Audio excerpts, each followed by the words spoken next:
I don't normally dabble in utter trash, but I felt like getting myself filthy today. And when I uncovered this news story, I found it went so much deeper than I thought. A 90-day fiance star, Mary Denuccio, recently started a fund for her cancer diagnosis. Pretty typical behaviour, especially in the American healthcare system, which relies on goodwill and prayers to heal sick people. However, the difference here is Mary was not diagnosed by a doctor. She was self-diagnosed for colon cancer after looking at her symptoms on social media, and decided that was enough to create a go get funding page to pay for her treatment. There's a lot to unpack here in this crazy story. We're going to look at why 90 Day Fiance is toxic. We're going to look at why GoFundMe Healthcare is horrible, why self-diagnosis is bad, and if this story and these awful people could have existed before, or are they a product of late-stage capitalism in 2024? Here's Mary and Brandon, the colon cancer bandits, and this story is a perfect gumbo of what makes certain modern humans absolutely vile.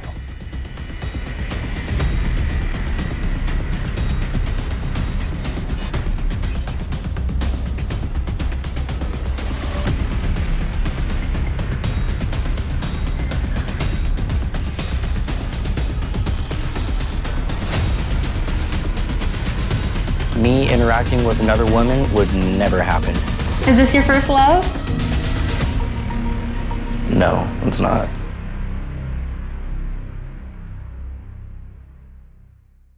Hi, Editor Luke here. I originally filmed this video in February 2024, but due to, the darkness and black cloud of life, it is now June 2024 and I finally found enough self-worth to release it. So whenever I say, Mary and Brandon, last week, that was last week in February. Let's all pretend it's February. Let's pretend it's like 2015 again. That would be nice. There's three main parts to this video. There's 90 Day Fiance, there's Crowdfunding Healthcare, and there's social media self-diagnosis. If you just want to see me rip on an individual part, you can skip to the chapters below to find them. Okay, first, 90 Day Fiance. So I didn't know the premise of the show. I assumed it was about cute couples who got engaged in under 90 days or something. No. It's a visa exploitation show that follows couples who've applied for or received a K-1 visa, available uniquely to foreign fiancés of US citizens. And therefore, due to the visa rules, they have 90 days to marry each other. Really? They put a time limit on visa immigration and then film it for reality TV. Wholesome. But for my family, they tell me, even Ari, if she don't want you, she can sign for you for a green card because it's good for me. The show is incredibly toxic. Some of it is basically an advert for mail order brides. The men on it are absolutely delusional, and half the women on it are incredibly exploitative. For the dowry, not what they're wanting, but what they're okay with now. So what you can do now? 50,000 baht right now. If them say no, maybe our relationship is broke up.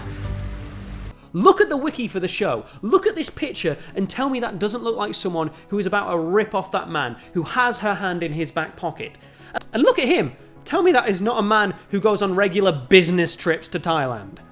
Was this genuinely the best picture they could get for this? Did the photographer just sort of say, look like you're an evil gold digger? Yeah, that's the vibe we're going for. Both of you, you man, give me clueless simp. Perfect, right. Poster for the show done.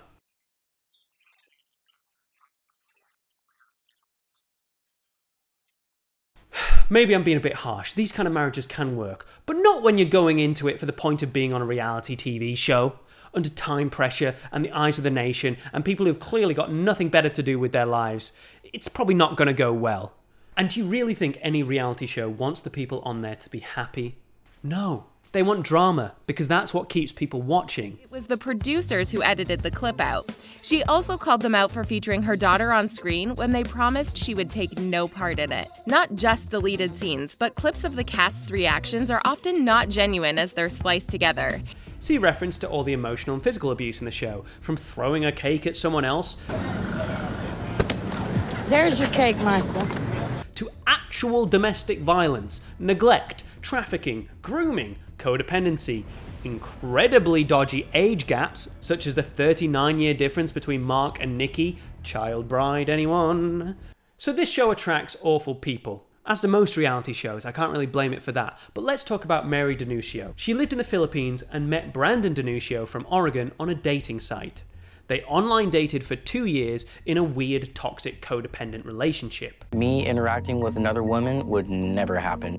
They would call every second for every day they could, leading to Brandon losing his job from calling her too much. So being on the phone 24/7 helps give that reassurance that we're not doing anything that we shouldn't be. She would watch him in the bath, for God's sakes. Well... And he stopped her from going to dancing college. She dropped out so she could call him more. Perfect start. The way that I do it, these they pay me. All I be doing is keeping it swavy. Wow. So TLC, the channel that does 90 Day Fiance, saw this and was like, oh boy, here we go, messed up people, let's get cooking. So first off, I'll note that these two are stars of the spin-off, this show got a spin-off, 90 Day Fiance, The Other Way, where the men actually go out to live with the woman in her home country. So Brandon claims to have invested $60,000 in building Mary a dream house in the Philippines. Again, healthy, totally not scammy, simping relationship, it's all fine. Oh, by the way, Mary tried to dump him on the flight over to the Philippines because a woman sat next to him and talked to him. There's a girl next to me, and I'm showing Mary, and Mary was overthinking, so I got switched to an empty seat.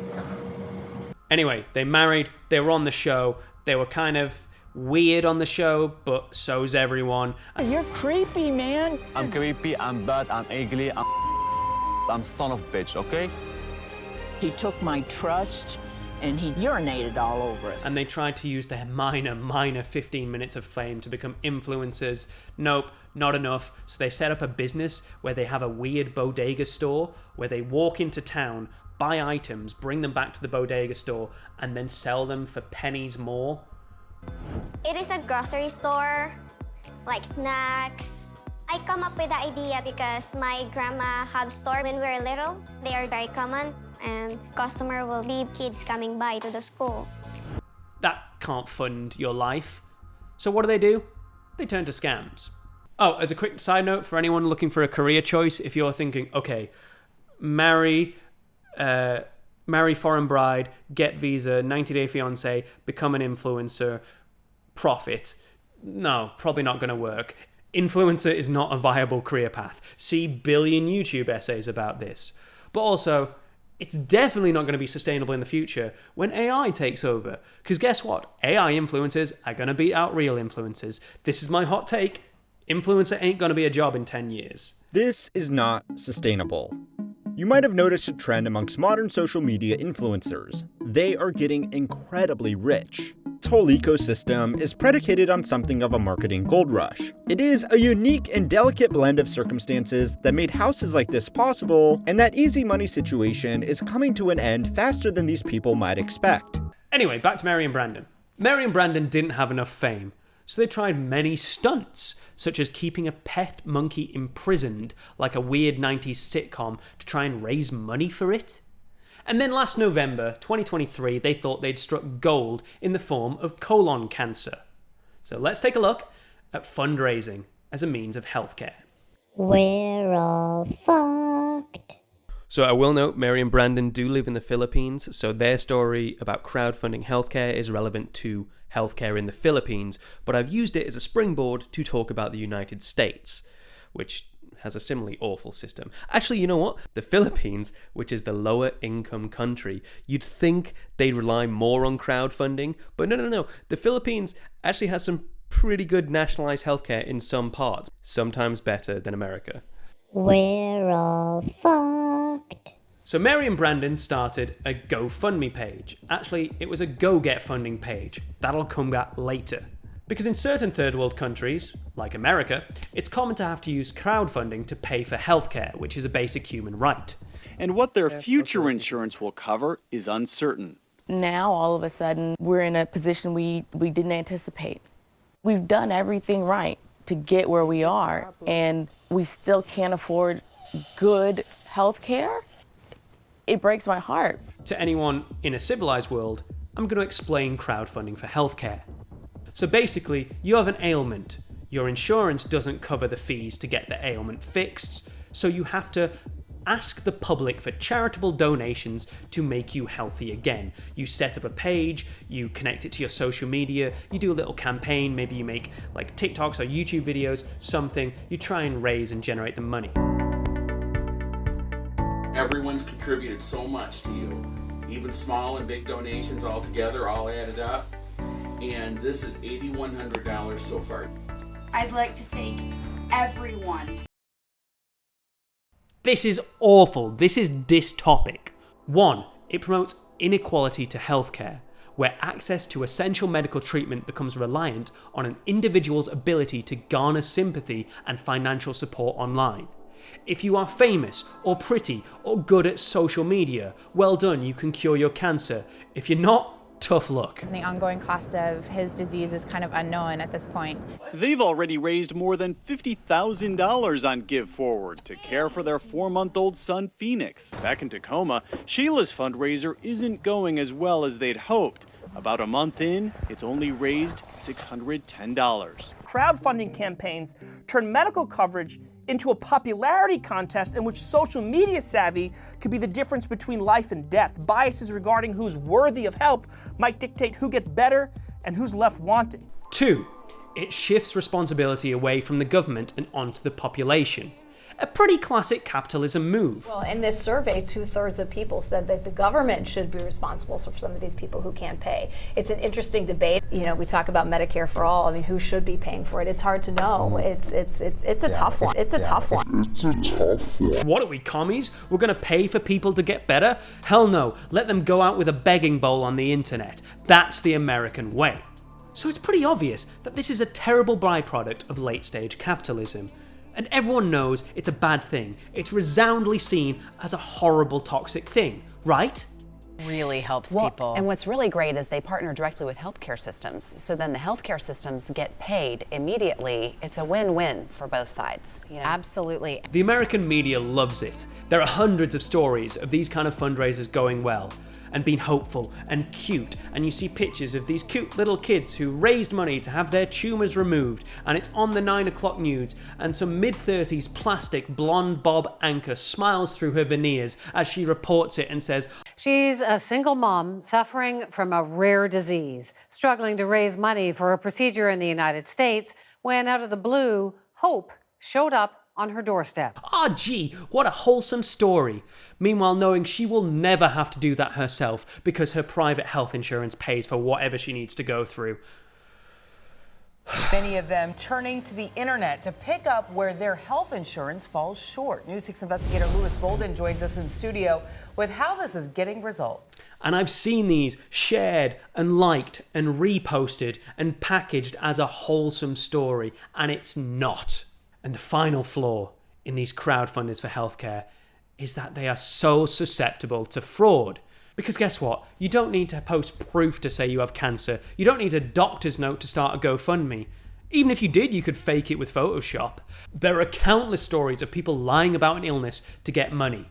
Madison Russo, 40 grand, fake cancer. Jennifer Flynn Catalado, 37 grand, fake cancer. There's even a load of stories about couples faking pregnancy, faking the actual birth to get donations. So Mary and Brandon, a product of the 90-day fiance machine, saw this gold mine and set up a GoFundMe. Oh, excuse me again, it was actually a Go Get Funding. What's the difference? Well, GoFundMe is the more well-known site. Go Get Funding is a dodgy offshoot where you can remove funds quicker into your bank account, often on the same day.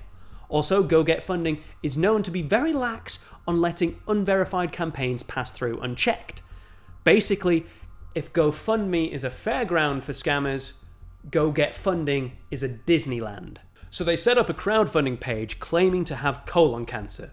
They posted multiple times that she had cancer, fully diagnosed. They posted pictures of her in hospital, which some fans think were taken from when she had a C-section previously, and they even posted and deleted that she was going into surgery.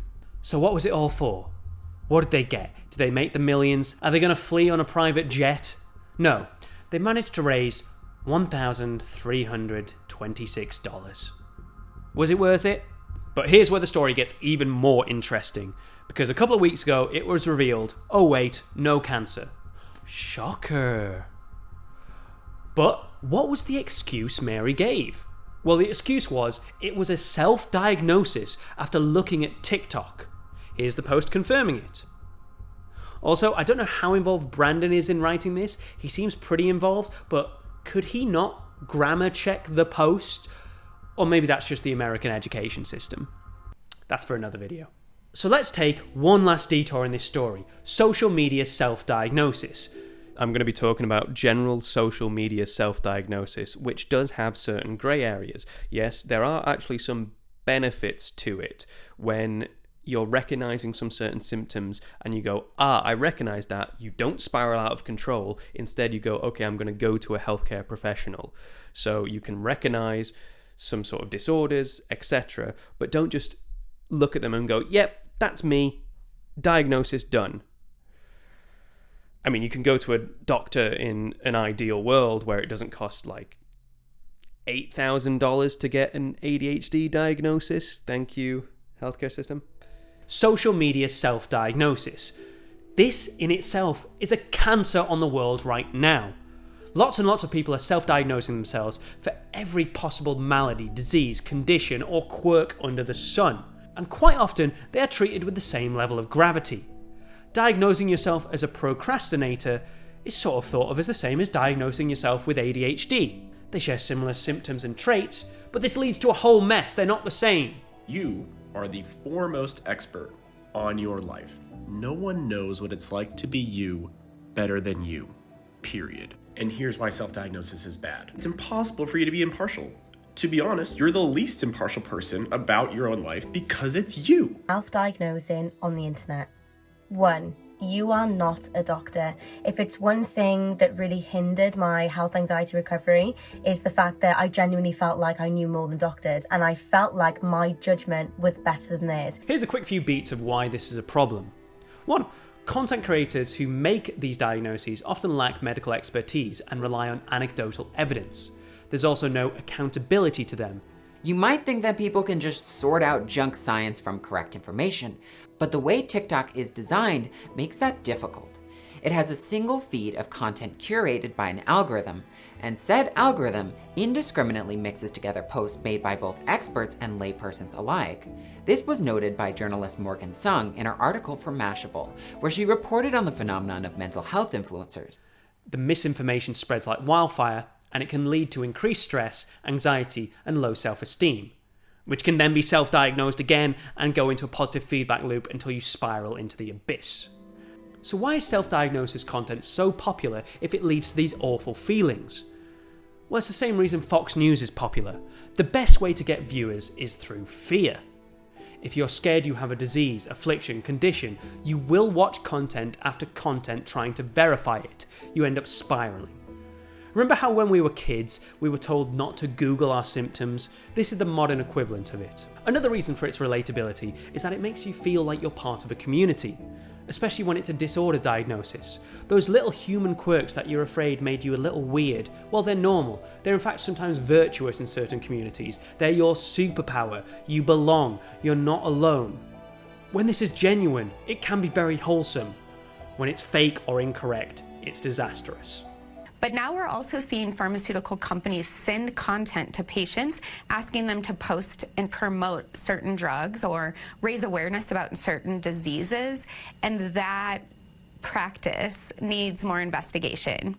In the worst case scenario, a self-diagnoser can be so focused on thinking they have a certain diagnosis that they will be unconvinced, no matter if an actual doctor does tests on you.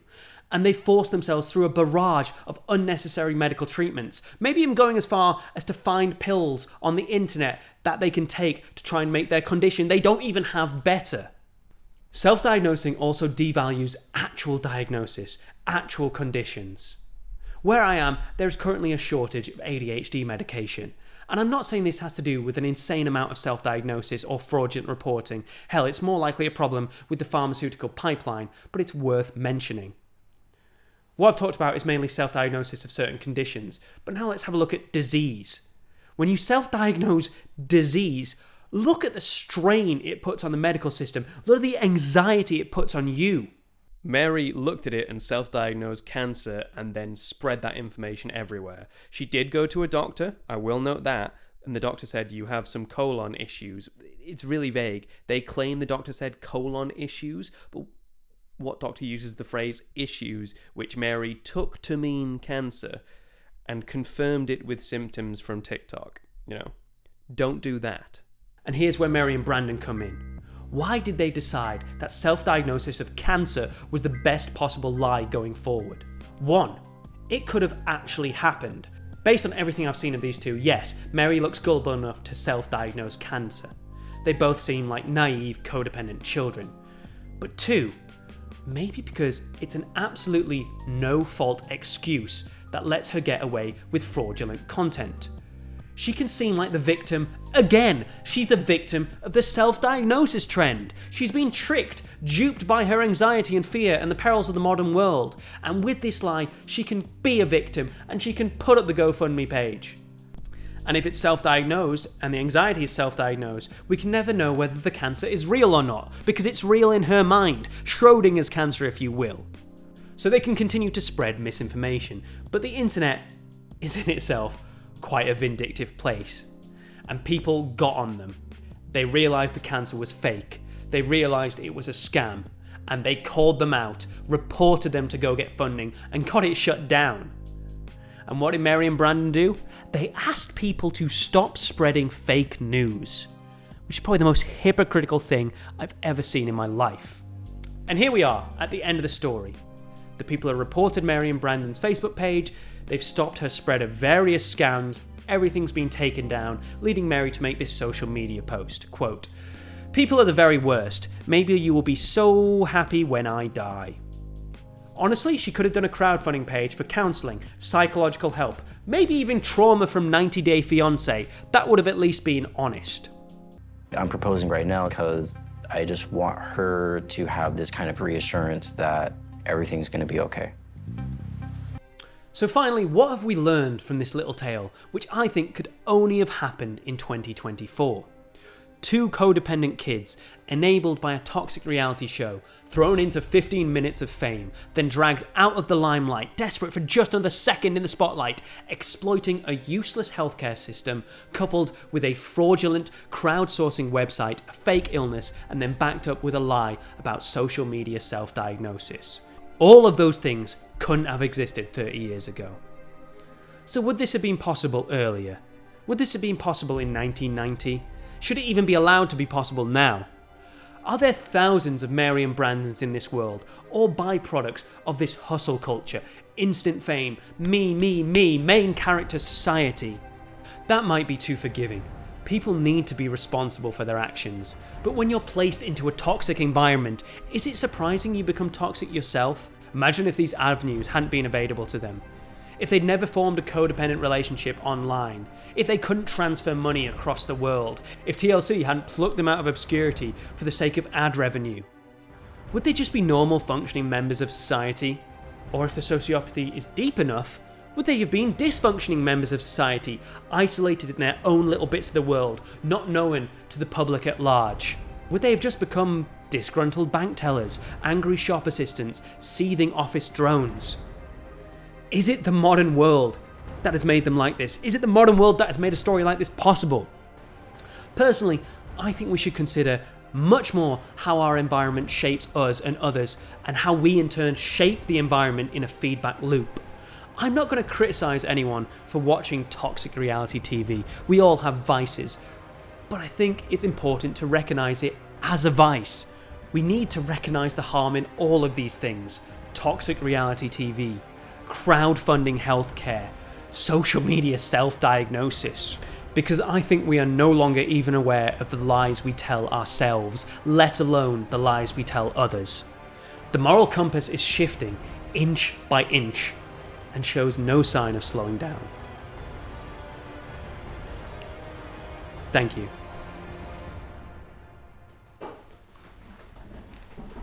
Yep.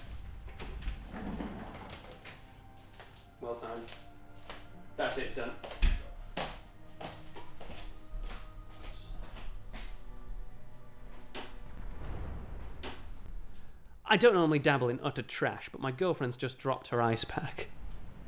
My tummy hurts. You're a cutie.